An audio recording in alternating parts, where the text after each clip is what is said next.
que trabaja mucho por el desarrollo de la apiterapia y que sabe mucho. Por eso lo consultamos y muchas gracias, doctor Moisés, que lo veo por ahí conectado. Y doctor, disculpe, sí, señor, creo que cuéntame. está un poco bajo su micrófono. No sé si pudiera acercarlo un poco más para poderle escuchar Perfecto. mejor. Miramos Ahora sí, aquí, ya un ¿está poco mejor? mejor. Sí, Listo, ya un poco perfecto. mejor. Listo, Sí, sí, fantástico. como que bajó un poco, empezó bien y Listo, como que fantástico. bajó. Listo. Muchas Entonces, gracias. el día de hoy vamos a intentar hablar de infecciones virales desde el punto de vista de la evidencia científica y desde el punto de vista del reconocimiento de la experiencia que también hemos tenido muchos de nosotros sobre el uso de los productos de la abeja en el tratamiento de diferentes condiciones y enfermedades. Las enfermedades virales, en efecto, son un motivo de consulta, de hecho, bastante frecuente, bastante habitual, que eh, incluso a veces genera ciertas preguntas, inquietudes sobre la forma en la cual debemos abordarlo. Hoy precisamente hablaremos de este tema. ¿Cómo vamos a manejar este tipo de enfermedades virales y este tipo de infecciones de acuerdo a nuestra experiencia y de acuerdo a la evidencia científica que tenemos recolectada hasta la actualidad en ese asunto? Y comenzaremos hablando de las infecciones por el virus de inmunodeficiencia humana. Al menos en nuestro servicio aquí en Bogotá, en Colombia, es un motivo, de hecho, es el motivo de consulta más frecuente si lo miramos en términos de las infecciones de origen viral. Es un motivo de consulta muy frecuente. De las enfermedades no infecciosas, obviamente son la mayoría de las causas de consulta en nuestro servicio, pero el virus de inmunodeficiencia humana, la infección por este virus, es el motivo infeccioso más frecuente que tratamos en nuestro servicio aquí en Bogotá o aquí en Colombia. Es un motivo de Disculpe, consulta doctor. muy frecuente. eh, Cuénteme. Disculpe, doctor, todavía está un poco bajo el sonido. No sé cómo le pudiéramos hacer para que se escuche un poco más. Tal vez acercarse otro poco, por favor. Listo, permítame. ¿Se escucha mejor? Está perfecto el audio. ¿Está bien? ¿Está bien el audio? Sí, doctor, se escucha muy bien en la plataforma y Yo sí escucho muy bien. escuchamos muy bien. Ah, perfecto, fantástico.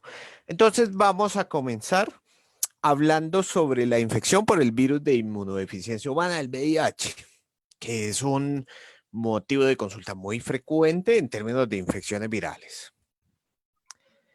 Y debemos recordar que el virus de inmunodeficiencia humana hace parte de la familia de retroviridades, es decir, de retrovirus, virus que integran su información genética a través de información tipo RNA a la información genética del huésped, o sea, de nosotros, digamos, como sujetos infectantes.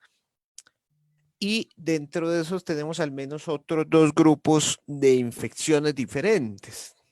Tenemos los virus HTLV, que producen leucemia, por ejemplo, es decir, el virus de leucemia del humano. Y tenemos el que conocemos como HRMB, que es un virus de leucemia en los murinos, es decir, en los ratones. Estos grupos de virus son los grupos que reconocemos como retrovirus, que integran su información dentro de la información de su huésped.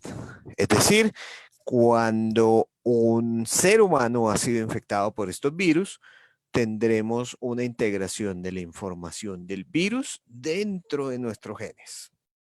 Y eso es bastante importante reconocerlo, porque significa entonces que no podremos curarlo del todo, dado que esta información genética ha sido integrada a la información genética propia.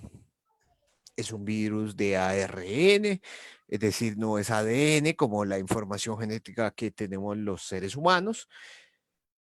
Y eso implica también que es importante que exista una proteína que convierta ese ARN a ADN para que se integre a la información del organismo. Y este virus tiene unas células diana, unos sitios específicos dentro de nuestro organismo en los cuales se integra. Tenemos los linfocitos CD4. Muchos de ustedes incluso habrán visto que a los pacientes con infección por VIH les hacemos una medición específica de estos linfocitos CD4 y el motivo particular por el cual lo hacemos es, primero, porque tiene una especificidad particular, una importancia supremamente especial en términos del mantenimiento del sistema inmunológico y también de la respuesta a esta infección por el virus, pero también porque es la célula diana principal de la infección por el virus de inmunodeficiencia humana. Células dendríticas o macrófagos que también son muy importantes en la coordinación de la respuesta inmunológica. Todas estas células son infectadas por este virus, por el VIH. Y debemos recordar también que el VIH fue descubierto más o menos hace 1983 por al menos 2 grupos de investigación diferentes. Digamos que ahí está el asunto de la disputa entre estos grupos. Tenemos el grupo de Francia, tenemos el grupo de la Universidad de Harvard, los cuales, los dos de hecho, ganaron el Premio Nobel de Medicina por la identificación del virus. Y les presento aquí, en esta diapositiva, una imagen en la cual vemos una fotografía de microscopía electrónica del virus y vemos un modelo en el lado derecho de cómo debería verse el virus. Digamos que en la actualidad la evidencia científica nos muestra que en efecto el virus existe, porque hay unas corrientes que harían pensar que no existe. Ya hablaremos un poco más adelante de este asunto. Y sabemos que este virus se integra a la membrana celular, utiliza la maquinaria de proteínas que tenemos dentro de cada una de las células del cuerpo y hace que esta maquinaria modifique la expresión de las diferentes proteínas que tenemos en el organismo. Al final, un virus, bien sea el VIH o bien sea el COVID, termina produciendo un organismo que le sirva a él y no que nos sirva a nuestro organismo propio particular. Eso genera enfermedad, por supuesto. Entonces, al final, el VIH integra su información al organismo, hace que este organismo funcione de una manera diferente y esto todo termina en una alteración de la forma en la cual se produce la expresión de proteínas, se produce la expresión de diferentes genes en nuestro organismo y vamos a tener más enfermedad. ¿Derivada de qué? De que el cuerpo no funciona como debe funcionar. Y existen diferentes teorías sobre el origen de la infección por el VIH. Hay algunos que dicen que es una enfermedad genética que venía ya desde antes programada en nuestra información y con el aumento de la población entonces se incrementaron el número de casos. Sin embargo, es una teoría cada vez más desestimada por la frecuencia de la enfermedad. Existen también otras teorías que dicen que a través de la vacuna del polio, que en principio se produjo en el Congo belga, a través del uso de riñones de simios y que estos riñones de simios estaban contaminados con el virus de inmunodeficiencia del simio, se transmitió al ser humano y evolucionó después. Es posible que lo sea. No hay evidencia que soporte su uso, pero tal vez podría ser una teoría que es un poco más plausible que otras. Y también existe la teoría que es la aceptada por la ciencia en la actualidad, en la cual ese virus de inmunodeficiencia del simio mediante las prácticas de consumo de diferentes alimentos, de diferentes prácticas sexuales en el África, fue evolucionando de tal manera que le permitió al virus la transmisión por vía sexual o por contacto sanguíneo desde el simio al ser humano, evolucionó y luego entonces produjo una cadena de contagios desde humano a humano. Y con toda seguridad, hoy la infección por el virus de inmunodeficiencia humana es la pandemia más grande y sostenida que tenemos hasta la actualidad.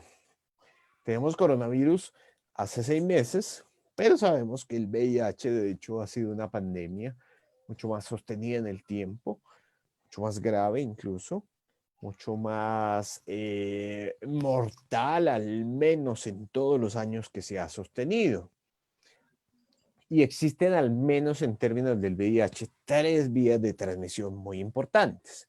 La vía sexual, la transmisión por transferencia de sangre y la vía perinatal, es decir, de la madre al hijo. Esas 3 vías de transmisión son las más importantes. Sin embargo, debemos tener en cuenta, de hecho, que en la mayoría de los países del mundo, independientemente del género o del sexo de la persona, la vía de contacto sexual es la vía de transmisión más importante en todos los países.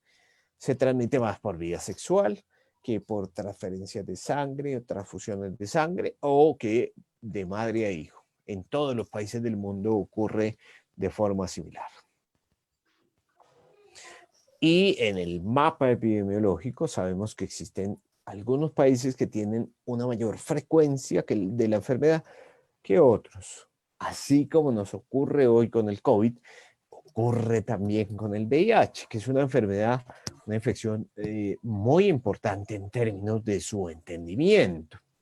Además, porque como es una enfermedad que está ligada a un tabú de la forma en la cual entendemos la infección desde nuestra parte social, por supuesto que hará también que, digamos, esta forma en la cual se interpreta la enfermedad se modifique de acuerdo al sitio en el cual estamos. En la mayoría de países, digamos que en la actualidad es una infección controlada porque no produce una cantidad de infecciones lo suficientemente graves como para que cerremos el país. Sí es de todas maneras importante. Países como Colombia, por ejemplo, donde me encuentro yo, es un país con un riesgo moderado de infección. Es decir, tenemos un problema severo de este tipo de infecciones. Y en la mayoría de países, de hecho, del mundo, tendremos problemas relacionados con el riesgo de la infección, de hecho, bastante severos.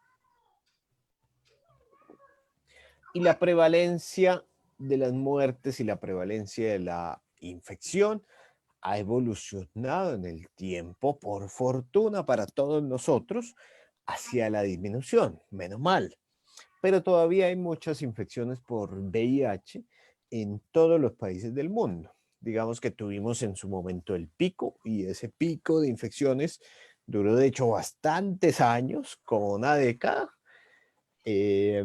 Importante en términos de entender que el pico de una infección no necesariamente dura solo semanas, sino que podría llegar a ser tan duradero en el tiempo como para que cope años de investigación epidemiológica y posteriormente se estabilizó.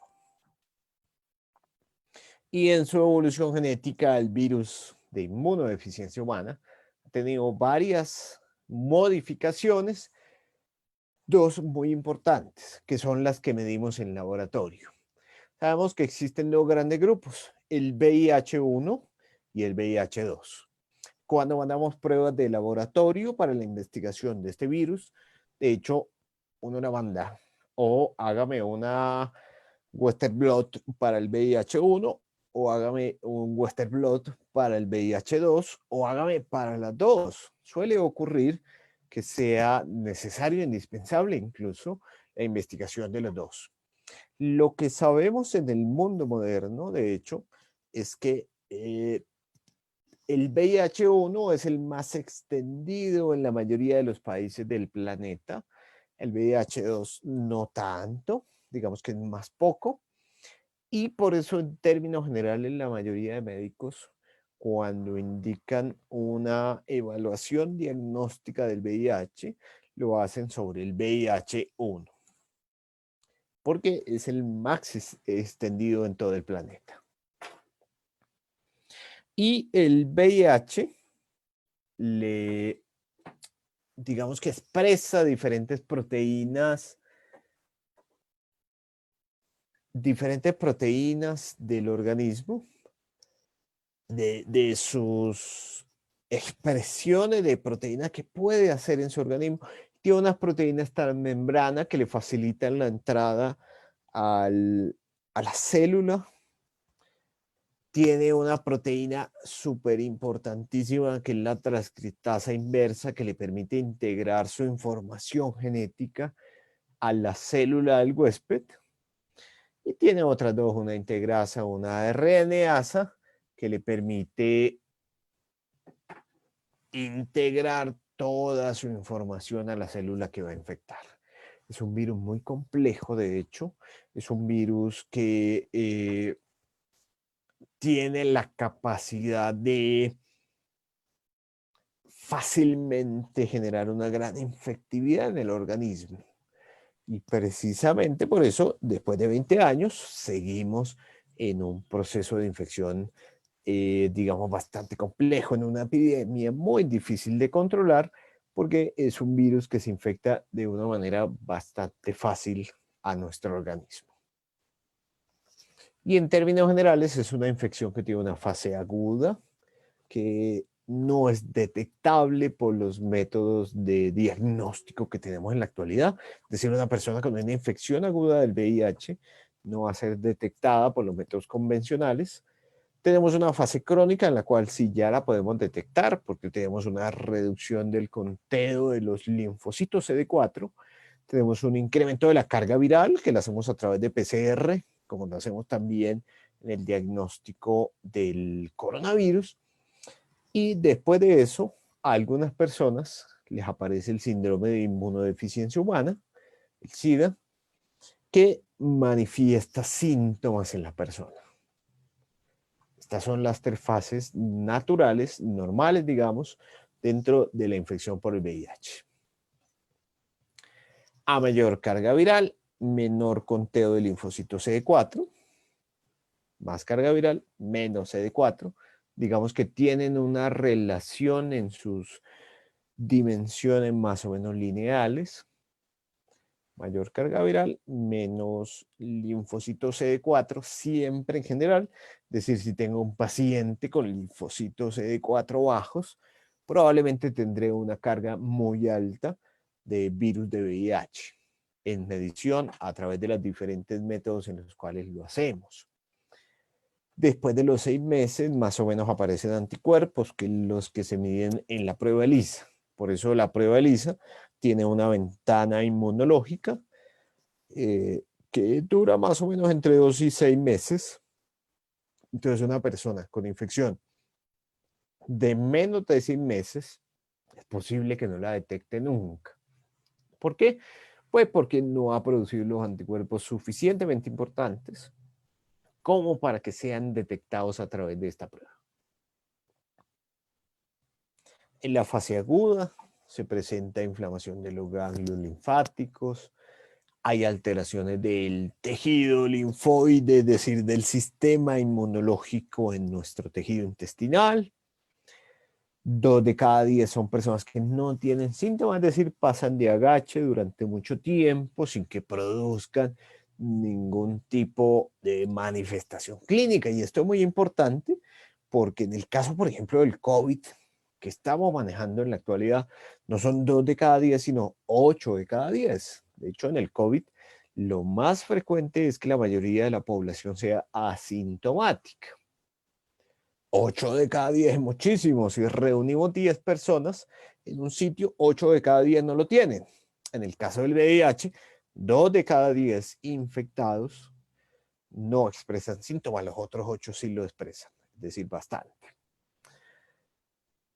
Pero en el caso del VIH, 8 de cada 10 al momento de la infección van a generar unos síntomas como si estuviéramos infectados de una gripa durísima, de esas que uno dice me duele todo, no quiero hacer nada, tengo fiebre, incluso tengo diarrea, es decir, tenemos una manifestación sintomática bastante intensa. Esto probablemente se debe a modificaciones genéticas, alteraciones genéticas que hacen que algunas personas tengan unas manifestaciones un poco más intensas y otras personas tengan unas manifestaciones un poco menos intensas. Y en términos generales tenemos 3 grandes grupos de infecciones por VIH. Unas personas con una respuesta muy baja al virus que van a hacer que tengamos una respuesta lenta. Es decir, tenemos un buen conteo de linfocitos, tenemos una relativa baja carga viral. Otro paciente de los cuales tendremos un punto medio en el cual conservamos linfocitos con una carga viral más o menos pronunciada. Y los pacientes, digamos que no queremos encontrarnos, pero que son los que nos llegan a los servicios de epiterapia, que son los graves, en los cuales tenemos una carga viral altísima. Yo he llegado a tener cargas virales de más de 1 millón de copias, con linfocitos de 5, es decir, muy bajos, pacientes muy graves que están en alto riesgo de mortalidad derivado de la infección. Y tenemos una fase crónica, muchos de ellos asintomáticos, no presentan ninguna modificación en su funcionamiento, con la aparición de adenopatía, de glándulas un poco incrementadas de tamaño en diferentes sitios del cuerpo, especialmente del cuello, con reducción de las plaquetas, con reducción de los glóbulos blancos, por supuesto, en su sangre, ligeros, no muy intensos. Tienen todavía la capacidad de regeneración celular y ellos tienen, por ese motivo, un espacio, una ventana de tiempo que les permite digamos, la posibilidad de combatir la infección más o menos entre 5 y 10 años. Todavía tienen un cuerpo funcional que les permite más o menos combatir la infección, pero pueden tardarse entre 5 y 10 años para lograr el efecto necesario para combatirla. Y muchos de esos cuerpos, de hecho, no logran la capacidad necesaria para combatir la infección. Es decir, son personas con cuerpos que al final no van a lograr combatir de una manera efectiva la infección. Lo que pasa es que la detectamos tarde. Y cuando hablamos del SIDA, sabemos ya que hay una afección directa sobre el conteo de los linfocitos CD4, que son los importantes implicados reguladores en el organismo como consecuencia de esta infección por el VIH. Y aparecen en ellos infecciones oportunistas, aparece el herpes zóster, producido bien sea por el virus herpes o por el virus varicela, que todos tenemos probablemente silente en nuestro organismo. Aparece algo de fiebre, aparece la neutropenia, es decir, los neutrófilos se reducen al mínimo posible. Aparece también la púrpura trombocitopénica idiopática. Muchos casos de SIDA, de hecho, se diagnostican en este momento, que me aparece un morado por aquí, que me aparece un morado por allá. Yo no sé qué es lo que tiene. Muchos casos, de hecho, son de púrpura trombocitopénica idiopática secundaria a la infección por el VIH. Y en el peor de los casos, de paso, podría ser derivado de una infección por cáncer, de una aparición neoplásica de crecimiento en distintos sitios del cuerpo, derivada de un cáncer ya, por supuesto que cambia el tratamiento que deberíamos realizar.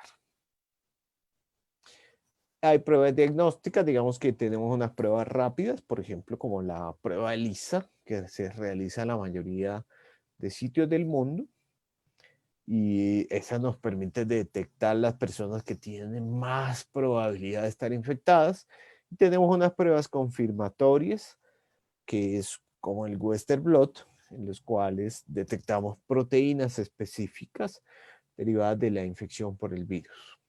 O sea, al final, si uno tiene una prueba de Western blot positiva, lo más probable es de hecho que esté cursando con una infección significativa por el virus del VIH. Y el tratamiento habitual de estas infecciones, de hecho, es bastante complejo porque implica el uso de diferentes medicamentos, por supuesto muy duros.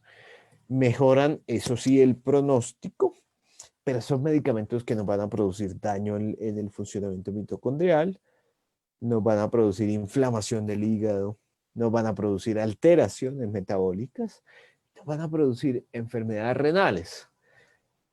A largo plazo, todas las personas que consumen este tipo de medicamentos van a terminar presentando alguna de estas complicaciones derivadas de las alteraciones que se producen en el organismo como consecuencia del consumo de los medicamentos.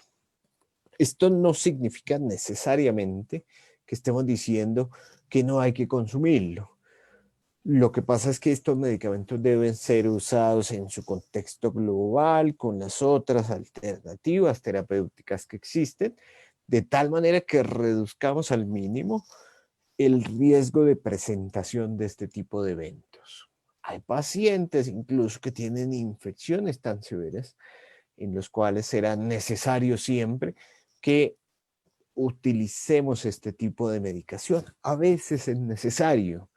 Hay algunos casos en los cuales es inevitable que lo usemos. Hablamos, por ejemplo, de pacientes con cargas virales de 1.000.000.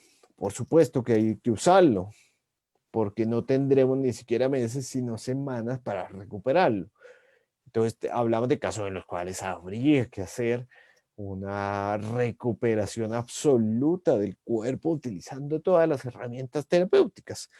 Pero si yo tengo un paciente con una carga viral no detectable, podría darme el tiempo de manera progresiva de disminuir el consumo de este tipo de medicamentos.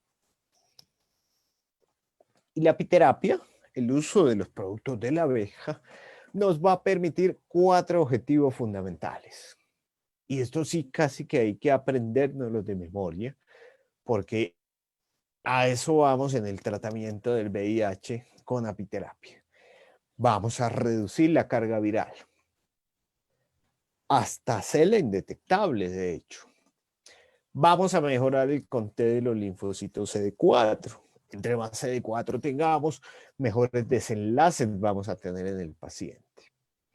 Vamos a reducir el consumo de medicamentos y en caso tal de que el paciente aún los consuma, vamos a mitigar a través del uso de los diferentes productos de la abeja los efectos secundarios que producen en nuestro organismo. Es decir, vamos a reducir esa hepatitis, vamos a reducir esas afectaciones metabólicas del colesterol, del control de la sangre, mediante el uso de productos de la abeja. Y utilizamos 3 productos fundamentales en el tratamiento de las infecciones por VIH. Utilizamos el veneno de la abeja, utilizamos la jalea real, utilizamos los propóleos. Esos 3 productos, tal vez incluso podríamos incluir ahí la miel de abejas como parte del tratamiento de las infecciones por el virus de inmunodeficiencia humana. Y tenemos un estudio que publicaron en 1998 en Genetics Virology, el cual se encuentra que la melitina de hecho hace que se reduzca de manera progresiva la expresión de proteínas relacionadas con la infección por el virus de inmunodeficiencia humana. Es decir, la melitina, que es más o menos el 50%, 60% en algunos casos, incluso 70% en algunos casos, del peso seco del veneno de la abeja, reduce la expresión de los genes que necesita el VIH para seguir infectando más células en el organismo. Es una una proteína con un alto poder de reducir la expresión de proteínas que van a producir replicación del virus, replicación de las células infectadas, afectación de la enfermedad, es decir, curso evolutivo degenerativo de la enfermedad. Y posteriormente encontramos un estudio en el cual una mayor dosis de la melitina, es decir, la aplicación del veneno de la abeja, hace que las células que se están infectando expresen menos proteínas que facilitan la infección. Particularmente hablo de una que conocemos como CXCR4, que es una citoquina que utiliza nuestro sistema inmunológico cuando se infecta por un virus para producir más proceso inflamatorio en el organismo. Y el VIH lo que hizo fue evolucionar de una manera tal que incrementa la expresión de esa proteína para infectar más. Es decir, el VIH utiliza al principio, de hecho, ese proceso inflamatorio para infectar más células de nuestro organismo. Por eso es una infección, al menos por ahora, no controlable. Porque al menos al principio, en la fase en la cual no tenemos síntomas, nuestro propio organismo va a producir más inflamación para infectarse más. Y el veneno de la abeja, de hecho, reduce de manera significativa ese proceso infeccioso. Es decir, cuando utilizamos el veneno de la abeja en el manejo de estos pacientes, vamos a lograr una menor velocidad y una menor capacidad y un menor riesgo de que infecten a otros, lo cual es, por supuesto, absolutamente fantástico. Y nosotros en nuestro servicio utilizamos en el manejo de la infección por VIH, de hecho, el veneno de la abeja por 4 vías de administración diferentes. Y aquí les muestro, digamos, los protocolos, los rangos de manejo que solemos utilizar. Utilizamos este veneno de abejas por vía intravenosa en los casos muy severos. Estoy hablando de cargas virales de más de 10.000 copias que uno identifica a través del examen. Utilizamos intravenoso. Pero también en ellos utilizamos la vía subcutánea, que la aplicamos. Utilizamos también la vía intramuscular, que nos permite facilitar la frecuencia de aplicación de los pacientes. Y como todos los días no inyectamos los pacientes, porque ustedes todos saben que la aplicación inyectable produce algo de rascado, produce algo de inflamación, en algunos casos incluso produce algo de malestar general.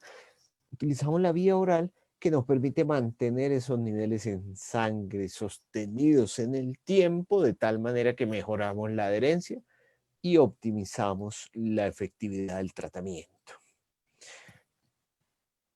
Digamos que el VIH, la infección, es un caso más o menos complejo porque requerimos la carga viral, requerimos el conteo de linfocitos CD4 para ajustar exactamente la dosis. Pero básicamente, entre menos CD4 tenga un paciente, más dosis le ponemos. Entre mayor carga viral tenga, mayor cantidad de veneno de abejas también le aplicamos por sesión.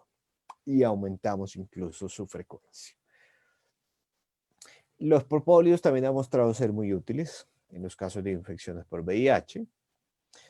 La administración sostenida en el tiempo del propóleo en pacientes con infección por VIH reduce la necesidad de diferentes medicamentos antirretrovirales como el AZT, como el Indinavir, y mejora nuestro conteo de células CD4 en el organismo. Es decir, una persona que padezca infección por VIH con o sin SIDA, es decir, con o sin manifestaciones sintomáticas, debería consumir propóleo. Y lo más seguro es que siempre va a ser muy útil para él. Utilizamos un esquema nosotros entre 30 y 50 gotas día de extracto de propóleo, bien sea al 10% o al 20%. Entre más dilución tenga de propóleo, pues necesitaremos una mayor cantidad de gotas al día. Generalmente comenzamos con una proyección de tratamiento de 3 meses, pero lo más probable es que requiera consumirlo durante toda su vida. Por fortuna, el propóleo es un producto muy bueno que no solamente va a impactar directamente sobre la infección que padece este paciente, sino que le va a mejorar, de hecho, otros aspectos de la vida. Ya tendremos posibilidades de hacer tal vez presentaciones sobre efectos metabólicos, sobre efectos sobre el sistema muscular, sobre el sistema nervioso central, pero lo cierto es que la persona que consume el propóleo no va a tener efectos secundarios sobre su organismo, sino al contrario, va a tener efectos benéficos en términos del manejo del estrés oxidativo, en términos del control de diferentes efectos metabólicos sobre su organismo. Es decir, es un producto que va a ser supremamente útil para el control de la mayoría de las funciones metabólicas, de la mayoría de funciones sistémicas, de la mayoría de indicadores de salud en el organismo de la persona que lo consume. Por supuesto, la jalea real también se ha investigado en términos de la infección por el VIH. Tiene unos efectos que son más o menos similares a los efectos que produce la aplicación del interferón. El interferón es un producto que produce nuestro organismo, lo tenemos sintético en la actualidad en términos de lograr una mayor capacidad antiviral en nuestro organismo, y el consumo continuo de jalea real de hecho produce efectos mejores que el interferón porque reduce la proliferación de las células infectadas por virus sin tanto efecto secundario como el interferón lo produce. Utilizamos nosotros en nuestro servicio la jalea real en el tratamiento de la infección por el VIH para estimular la producción de células del sistema inmunológico, para proteger la función de las diferentes mitocondrias que están en las células, es decir, que tengamos unas células funcionales que no van a empeorar su actividad, su función como consecuencia de la infección viral, y para la protección de los órganos del cuerpo, que también es muy importante en el contexto en el cual un paciente está tomando medicamentos antirretrovirales.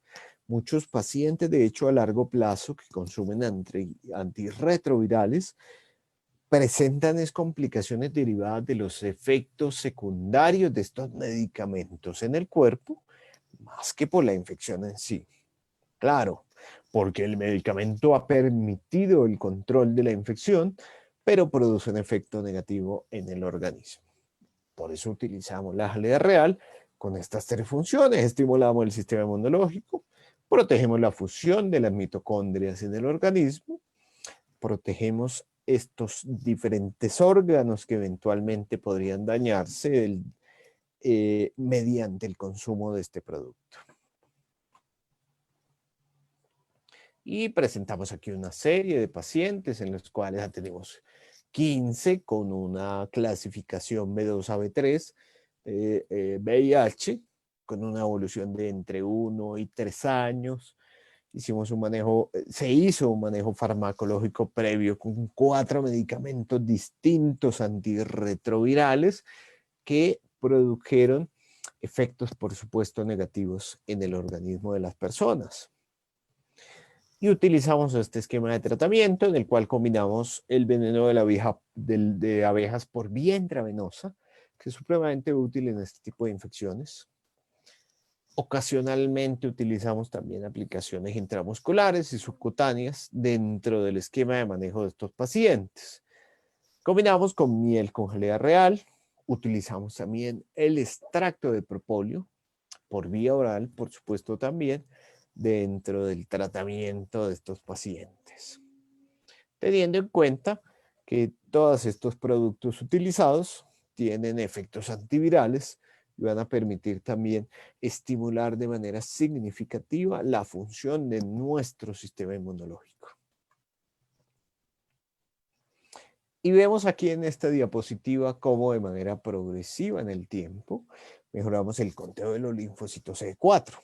Entre más CD4 tengamos, tendremos también una mejor función inmunológica en nuestro organismo, desde el pretratamiento hasta el tratamiento a 6 meses. Y de manera similar, así como íbamos aumentando los niveles de los linfocitos CD4, logramos reducir de manera progresiva y significativa la carga viral hasta llevarla a un límite no detectable.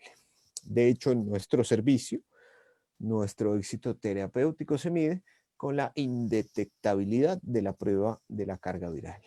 Cuando logramos cargas virales no detectables, sabemos que estamos en el momento en el cual hemos tenido un éxito terapéutico y podemos comenzar a reducir de manera progresiva y significativa la cantidad de intervenciones que hacemos en estos pacientes. Es decir, menos aplicaciones del veneno de la abeja, menos consumo de propóleo, menos consumo de jalea, digamos que lo vamos reduciendo de manera progresiva de acuerdo a la evolución del caso, eso sí, por supuesto. Menos carga viral, menos intervención, mayor conteo de linfocitos CD4, menos intervención. Las infecciones por virus herpes también son muy frecuentes. Al menos en nuestro servicio de apiterapia recibimos muchísimas, sobre todo del tipo 2, que son las infecciones por virus herpes de tipo sexual.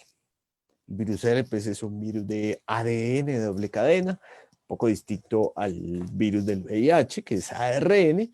Este es un virus de ADN que integra también su información dentro de las células infectadas, que tiene la capacidad de persistir en el tiempo en las neuronas de los ganglios del sistema nervioso central. Por eso tenemos brotes de herpes sostenidos en el tiempo. La mayoría de los casos, eso sí, por fortuna, no tan frecuentes. Y utiliza la maquinaria celular de producción de proteínas, de producción de diferentes componentes que necesita para su funcionamiento el cuerpo de la neurona y los expresa. Aquí tenemos al lado derecho de la diapositiva una microscopía electrónica en la cual se pinta en rojo los sitios en los cuales el virus ha comenzado a reactivarse.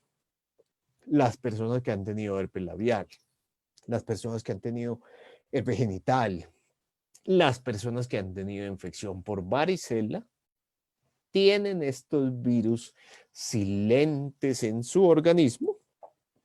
Y cuando el sistema inmunológico pierde capacidad de evitar que esas proteínas se repliquen, es decir, no las logra neutralizar, cuando tenemos tratamientos con quimioterapias, cuando tenemos tratamientos muy intensos que deprimen la función del sistema inmunológico, tendremos entonces una expresión de este brote. En Colombia conocemos este brote como culebrilla, pero pues es el herpes zóster que se presenta a lo largo del dermatoma afectado porque el virus ha comenzado a replicarse sin un control específico. Y utiliza toda la maquinaria axonal para la producción de proteínas, de tal manera que tendremos entonces en esos casos un brote derivado de una infección viral. Sabemos que el tipo 1 es el más frecuente, de hecho. Muchos de estos casos se infectan en la infancia, antes de los 10 años. Personas que ya tienen una manifestación sintomática de este virus. Más o menos 4 de cada 10 hacen infecciones recurrentes en el tiempo, todas relacionadas también con factores que afectan nuestro sistema inmunológico. Y en el caso del tipo 2, es decir, el tipo genital, que es el que más tratamos, al menos en nuestro servicio, más o menos es el 20% de los casos de toda la población general, bastante frecuente de hecho, 2 de cada 10 personas es mucho. Si uno va a un supermercado lleno, entonces tendría que ponerse a contar personas y entenderíamos que más o menos como unas 200 de las 1000 que están ahí, pues tienen infección por el virus herpes activo o con la posibilidad de infectar a otras personas, bastante frecuente. Y de las personas que tienen herpes genital, 2 a 4 de cada 10 hacen infecciones recurrentes. Estas infecciones recurrentes siempre son las que nos llegan al menos a nuestro servicio de apiterapia, es decir, los casos más graves. Siempre llegan los casos más graves. Los casos leves no suelen consultar ni siquiera ni al servicio de apiterapia ni a otro servicio médico. Y el virus herpes utiliza proteínas estructurales de nuestro organismo y tiene proteínas propias que le permiten integrarse a nuestra información y hacer que el virus se replique de una manera continua, que se reduzca la función del sistema inmunológico, como la proteína ICP47 que tiene este virus herpes, que hace que nuestro sistema inmunológico no reconozca que está esa infección. Ciertas modificaciones genéticas, por supuesto, explican entonces por qué hay unos sistemas inmunológicos con una mayor capacidad de identificación de este virus y otras células inmunológicas, otros cuerpos, otros sistemas que no tienen esa misma capacidad. Hay cuerpos menos eficientes en términos de identificar estas infecciones. Y por eso tenemos personas que tienen más brotes y otras personas que tienen más poquitos brotes. Y de ahí la importancia del uso de la apiterapia, porque la apiterapia es la que nos va a permitir hacer que un sistema inmunológico incluso no tan eficiente se convierta en un sistema inmunológico muy eficiente para la identificación de la infección viral. El virus herpes 1, que produce sobre todo infecciones bucales, faringoamigdalinas, incluso oculares, encefalitis. Tenemos aquí una foto típica de un brote bastante severo de este tipo de infección.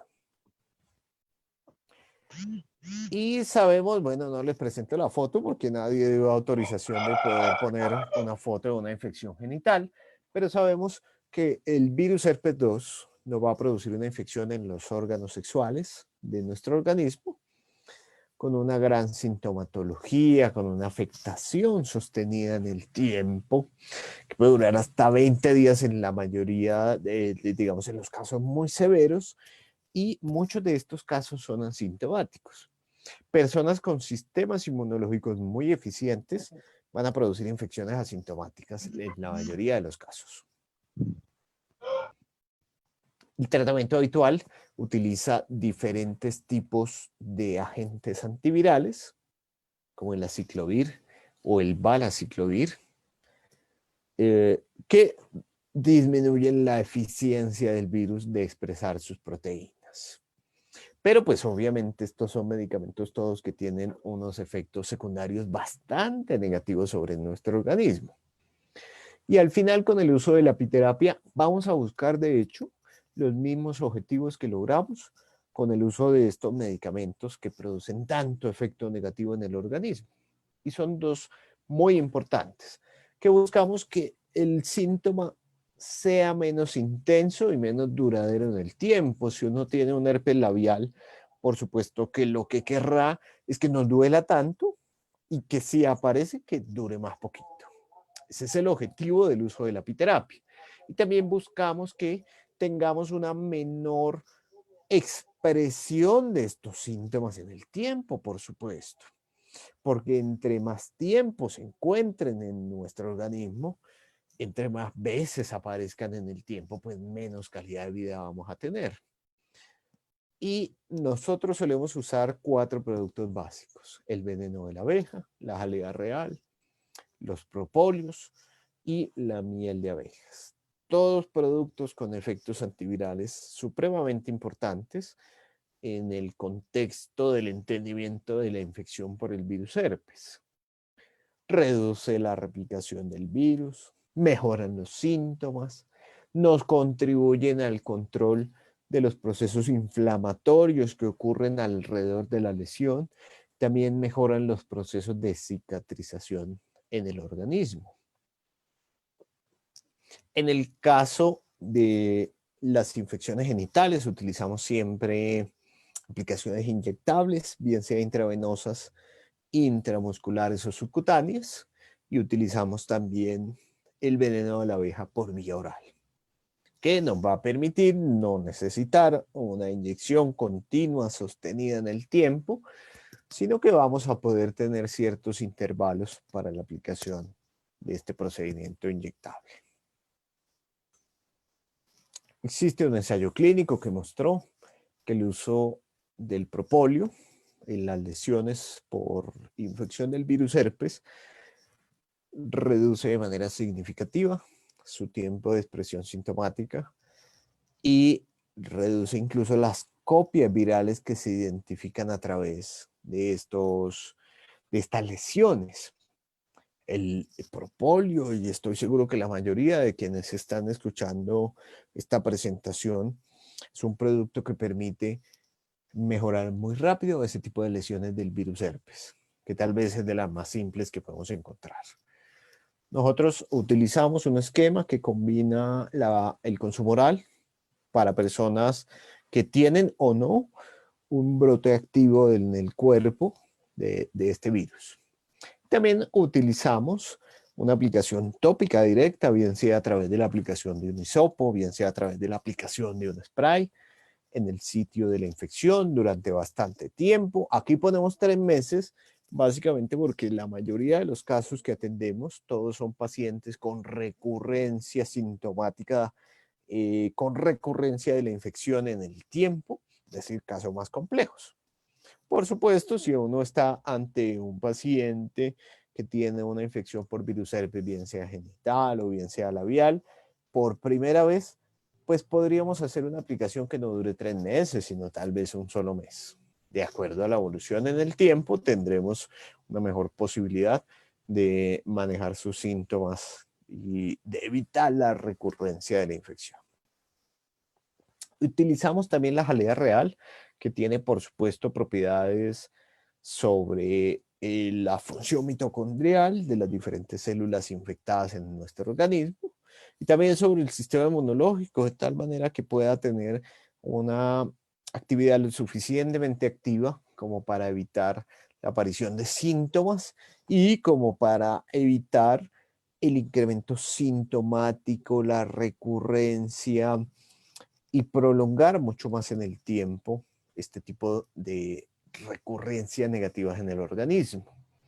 La miel de abejas también es muy útil. Las personas que consumen miel de abejas, de hecho, tienen menos riesgo de presentar recurrencias de infecciones por el virus herpes labial o genital. Y estoy hablando de un consumo continuo en el tiempo, de un consumo integrado a la dieta, a la alimentación convencional de estos pacientes.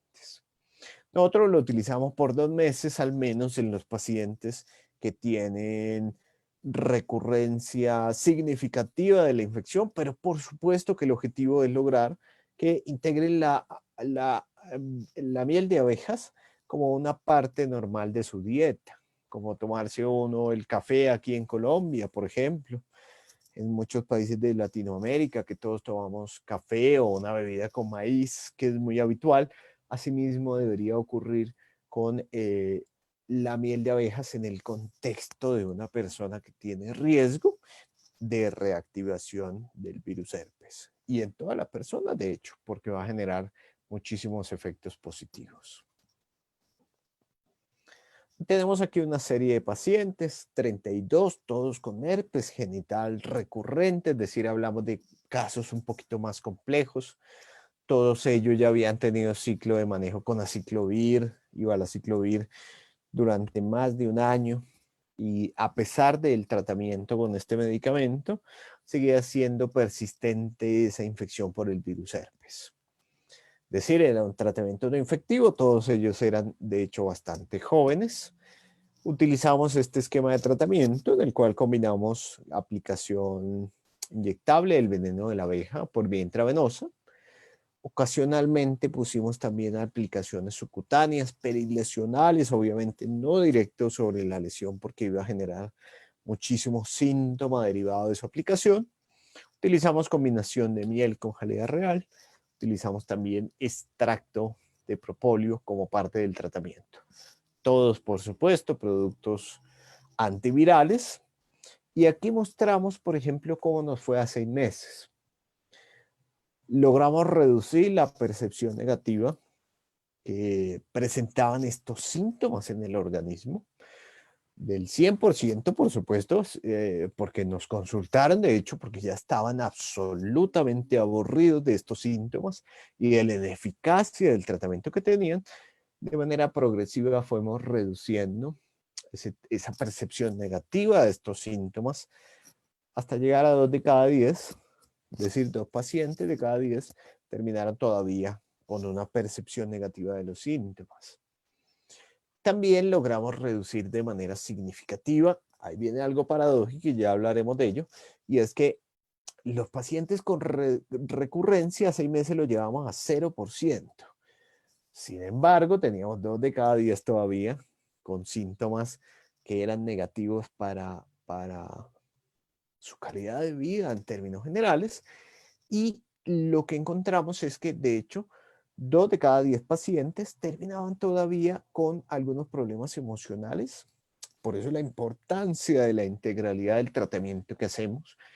2 de cada 10 pacientes tenían problemas emocionales porque seguían considerando que esta infección estaba presente, a pesar de que ya no tenían signos clínicos de recurrencia y que les impactaba de manera negativa su calidad de vida. Eso es muy importante, siempre va a pasar. Por más efectivo que sea un tratamiento, si nosotros hacemos una evaluación segmentada del problema, si hacemos un tratamiento segmentado del problema, tendremos siempre personas que no están recuperadas del todo, básicamente pues porque son enfermedades complejas que impactan diferentes aspectos. Los aspectos de la alimentación, están los aspectos emocionales, están los aspectos de la actividad física, todos ellos son muy importantes de impactar en términos de la recuperación de cualquier tipo de enfermedad. Algunas palabras del coronavirus, por supuesto, muy importante en el contexto en el cual nos encontramos. Colombia es un país que es hoy de los primeros en el mundo en número de infectados. Aquí digamos que tenemos bastantes personas infectadas y hemos logrado acumular cierta experiencia sobre esta infección, entre otras, porque es una infección que apenas se está comenzando a conocer. Es un virus que es parte de la familia de los ortocoronavirus. Muchos de nosotros que atendemos pacientes hemos tenido, de hecho, ya previamente infecciones por coronavirus. Es probable que tengamos cierta inmunidad cruzada que sea útil para combatir este tipo de infecciones. Sin embargo, la mayoría de la población, es decir, las personas que no trabajamos en salud, las personas que no trabajan en salud, las personas del común, no tienen ningún tipo de inmunidad cruzada contra esto. Y de ahí surgió esta afectación tan grave, tan severa, que padecemos y que debemos soportar en la actualidad. Estos coronavirus producen infecciones muy frecuentes en conjunto con el virus de influenza, que todos los años tenemos un pico inmunológico, un pico epidemiológico de infecciones por virus influenza, por virus adenovirus. También están los coronavirus, siempre han estado, este nuevo. Y como es nuevo, la población no tiene una inmunidad específica contra él. Y en términos generales, las infecciones respiratorias agudas han sido durante mucho tiempo causa de problemas graves en la población. 52% de las personas, de los niños, de los adolescentes, sufren infecciones por influencia que producen ausencias escolares. Tenemos 156 millones de personas, de casos afectados por infecciones respiratorias al año, muy frecuente, supremamente frecuente. Y hay al menos cada año 1.4 millones de muertes derivadas de este tipo de afecciones. Digamos de las gripas que habitualmente decimos que somos gripa. Este año ya nos estamos acercando, digamos, y todavía nos faltan como cuatro meses todavía, nos estamos acercando a ese número de muertes. Y que las hemos reemplazado, si nos vemos la torta a final del año, seguramente el 99% serán derivadas del coronavirus y el 1% de otro virus. Pero estas infecciones siempre han sido parte de nuestro cotidiano. Y muchos de ustedes, incluso que hoy me escuchan, habrán tratado ya desde hace mucho tiempo este tipo de infecciones. Es muy común y natural que ocurra. Un mapa del número de infecciones en el planeta. Sabemos que hay países más afectados que otros. Hoy por hoy, Estados Unidos, Rusia, Brasil, Colombia, Bolivia son países que tienen, México, que tienen una gran afectación en términos del número de infecciones por coronavirus en el mundo, al menos en términos de las pruebas que hacemos. Sabemos hoy por hoy que el receptor de la enzima convertidora de angiotensina 2, es decir, la que nos permite regular los niveles de presión arterial en la sangre, permite la entrada del virus a la célula. En su principio, se sugirió que el consumo de inhibidores de la enzima convertidora de angiotensina 2 sería útil para la prevención de la infección. Sin embargo, hasta la actualidad no tenemos ningún estudio que afirme o que desmienta este proceso que ocurre en el organismo. Y el virus, como cualquier otro, ya vimos el herpes, ya vimos el VIH, se integra al aparato de la célula, lo utiliza para traducir y producir más virus, producir y expresar sus proteínas, las proteínas que necesita para funcionar de una manera habitual. Desde el punto de vista clínico, digamos que las manifestaciones expresadas han sido siempre muy amplias, desde ningún síntoma a desde perder la capacidad de olfato. No se presenta en todos los pacientes de la misma manera. Sabemos que más o menos 8 de cada 10 personas infectadas son asintomáticas, no presentan ningún síntoma. Las otras 2 de cada 10 presentan síntomas de gripa, y de esas 2 de cada 10, más o menos 0,5, es decir, si lo llevamos a una escala de 0 a 100, tendríamos 5 de cada 100 que van a requerir un manejo intrahospitalario, y 1 de cada 100 va a requerir manejo en la unidad de cuidados intensivos. Eso es precisamente, 1 de cada 100 es bastante si lo miramos en una ciudad grande, porque va a copar todas las unidades de cuidados intensivos posibles.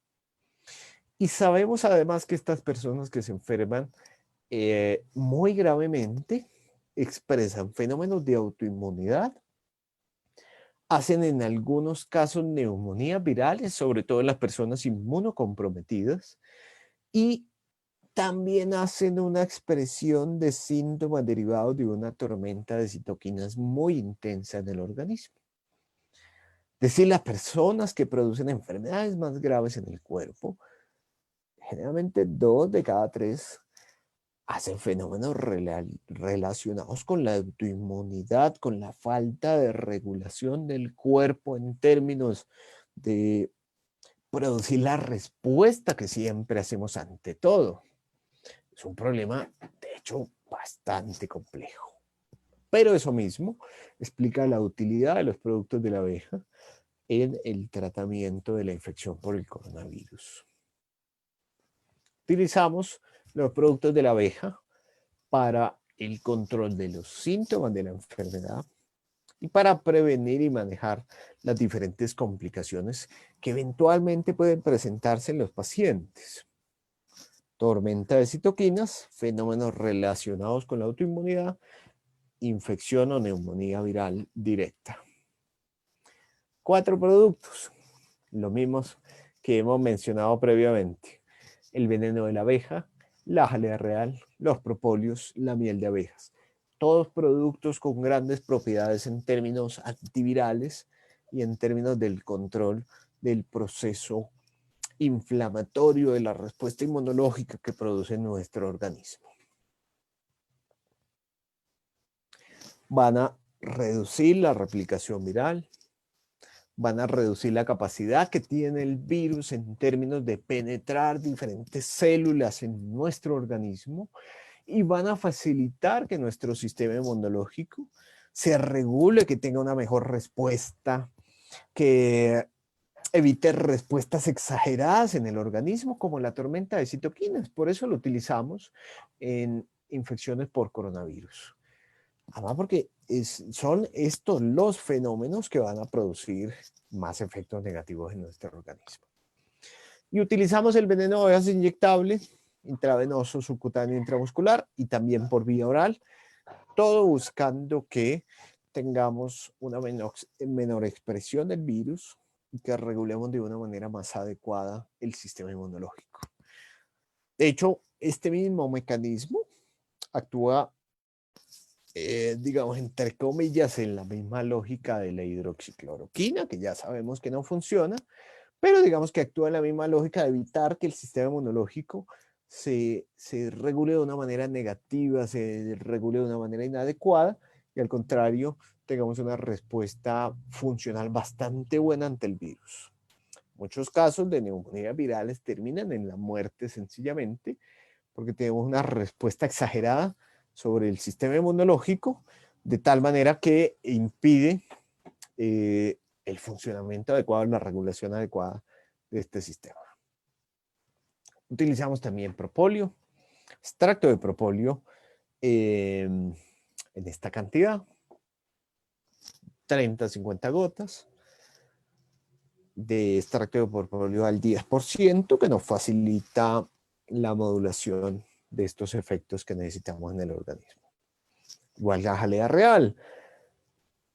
Sugerimos aquí el uso de la jalea real durante 3 meses básicamente porque estamos tratando o estamos hablando de pacientes que han tenido una reacción exagerada al virus, que han producido modificaciones tisulares a lo largo de los diferentes tejidos del pulmón, que han tenido mortalidad de neumocitos en su organismo y que tienen, por lo tanto, una capacidad pulmonar reducida.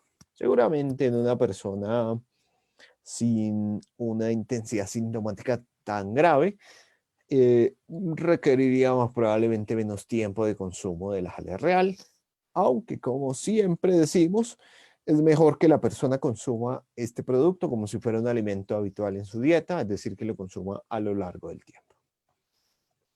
También utilizamos la miel de abejas, por supuesto, que nos va a permitir también facilitar el efecto antiviral y evitar la respuesta exagerada del sistema inmunológico en nuestro organismo. Y en esta serie tenemos 100 pacientes previos, es decir, 100 pacientes que veníamos tratando desde antes de esta pandemia que se produjo en todo el mundo. Y tenemos 20 pacientes ya con infección comprobada en los cuales realizamos tratamiento. Todos estos pacientes, afortunadamente, con manejo en casa. Un poco más de mujeres que de hombres, como es esperable, digamos, por la forma en la cual consultan las personas. Para prevención, es decir, para los pacientes que no han tenido contacto con infectados y en los cuales no se sospecha la infección, utilizamos este esquema de tratamiento que combinó la aplicación del veneno de la abeja por vía subcutánea, la combinación de la miel con jalea real y el uso del extracto etanólico de propóleo. Y en las personas en las cuales teníamos una prueba positiva, hablo particularmente de una prueba PCR positiva, utilizamos un esquema de manejo que combinamos aplicaciones intravenosas, aplicaciones intramusculares, usamos también la miel con jalea real en combinación y el extracto de propóleo como parte del tratamiento. Por sus efectos antivirales y estimulantes de la función inmunológica, utilizamos estos productos y encontramos en ellos, por ejemplo, que en los pacientes activos, es decir, en los pacientes que veníamos tratando desde antes, no hemos tenido ningún caso de coronavirus por ahora. Y en nuevos pacientes, es decir, los nuevos pacientes que se integran al servicio, tampoco, 0%.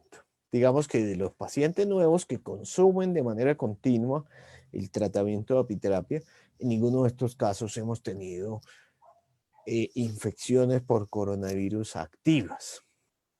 Habría que ver eso en el tiempo con un mayor tamaño muestral, por supuesto, si significa algo o no.